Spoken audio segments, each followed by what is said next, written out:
Siamo nel borgo medievale di Cittadella, ne abbiamo parlato con il sindaco Luca Pierobon. Siamo con il sindaco di Cittadella, Luca Pierobon, una piccola città d'arte del 1220, unica città murata di tutta Europa ad avere un camminamento di ronda medievale. Ci vuole raccontare qual è questa specificità? Sì, le mura nascono appunto nel 1220, anche se diciamo i primi insediamenti a Cittadella arrivano addirittura dal Neolitico, però è chiaro che il momento importante è quando Padova decide di fortificare Cittadella, quindi nel 1220 nascono le nostre mura. Infatti abbiamo compiuto 800 anni appunto nel 2020, anno un po' particolare, anno un po' difficile, però insomma è stato comunque un compleanno importante.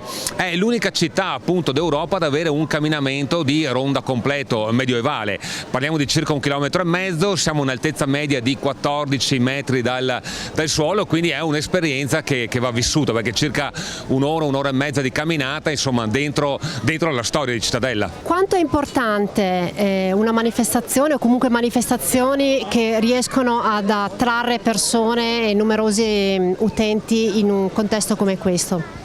Una manifestazione di qualità come quella di Formaggi in Villa che attira persone da fuori regione, addirittura anche stranieri, è fondamentale per una città come Cittadella che diciamo dal 2003, quando è stato completato il camminamento di ronda, ha cercato di iniziare a vivere anche con il turismo. Chiaro che le mura non sono tutte, ci sono anche altri musei su cui l'amministrazione comunale ha investito per appunto creare l'opportunità per il turista che arriva a Cittadella di poter visitare anche altro. Unire poi l'aspetto enogastronomico, qui parliamo in particolar modo di formaggi che arrivano da tutta Italia e addirittura dall'estero, a quello che poi è l'aspetto culturale, l'aspetto storico, è diciamo un connubio ideale, perché quello che cerca oggi il turista che arriva in cittadine come quelle di Cittadella, quindi cittadine di 20.000 abitanti, cittadine medie, è quello appunto di cercare una qualità del turismo che difficilmente nelle grandi città si riesce a trovare.